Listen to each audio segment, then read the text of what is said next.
Welcome to the podcast for Dirt Off Your Shoulder Part 1. Honestly, right now, I am still completely stunned at the last few minutes of this episode. I don't even know where to begin with this. Imogen is crazy. What she did for Eli when he vandalized the computer, she jumped over the cord, got a bloody nose.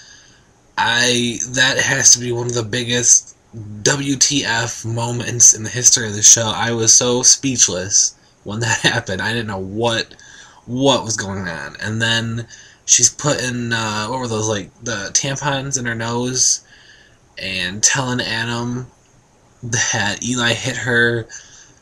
I mean, Adam summed it up perfectly when he said, "That girl is psycho." I am really excited for more of her, though. If this is how the show is going to be with her, I'm definitely interested in more.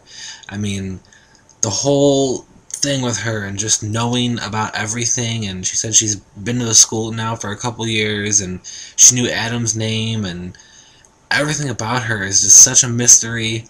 It's crazy, it's wild, it's unlike any other character before on Degrassi.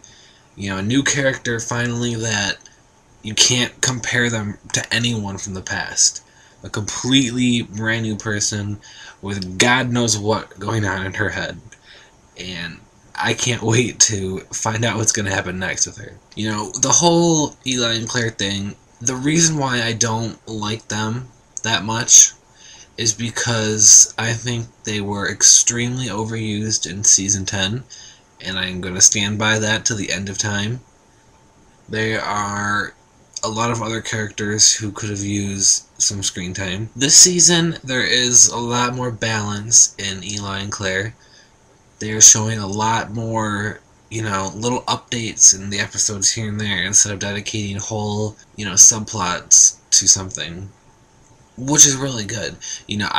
I'm not minding Eli and Claire now. We've introduced, Katie and Jake and Imogen are all, involved in some way with Eli and Claire, which is making it interesting and fresh. The more I think about it, I am going to believe that the writers will make Eli and Claire be together in the end. I loved Fiona's line tonight. I will never understand the power Claire Edwards has over men. I love, Fiona and Eli together. Riley and Zane were back on the show tonight together for the first time this season, which was great seeing them.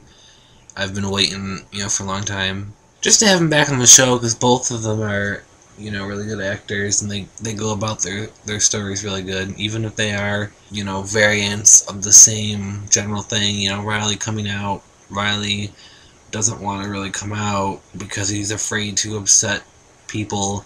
Zane wants to be together with him, etc., etc.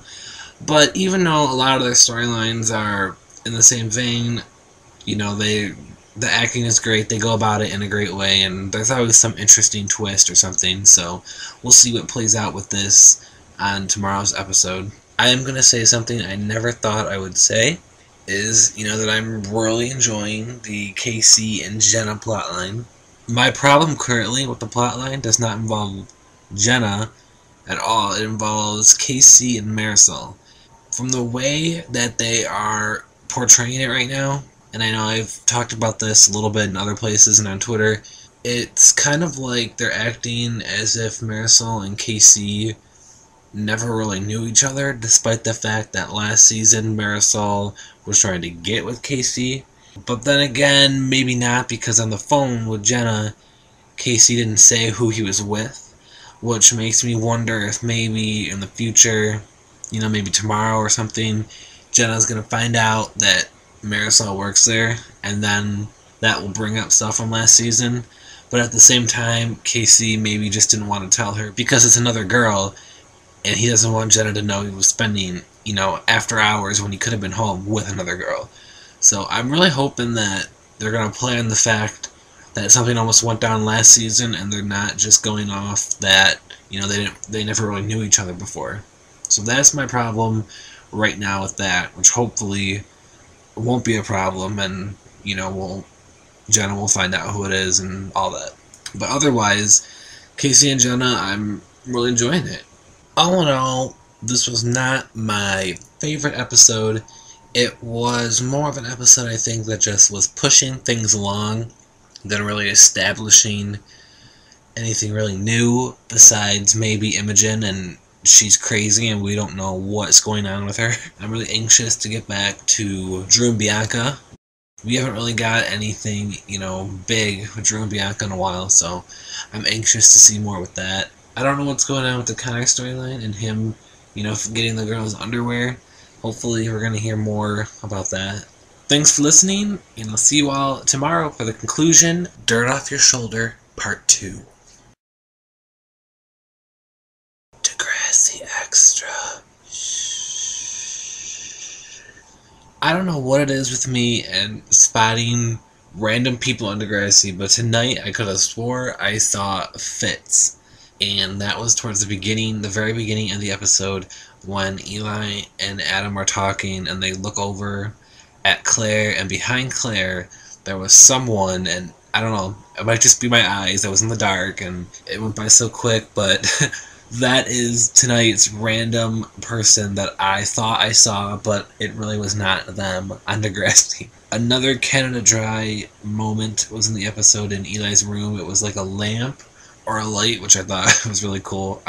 Canada Dry is my favorite drink. It was cool seeing Canada Dry getting a shout out on Degrassi. As always, I love seeing, whether they're drinking it or it's in the background. Which also brings me to another thought. What did they use as Adam's urine when it was over Dave? I was wondering if that was Canada Dry, because I know it kind of has like a similar color, and I'm pretty sure they used Canada Dry when Fiona was drinking the champagne.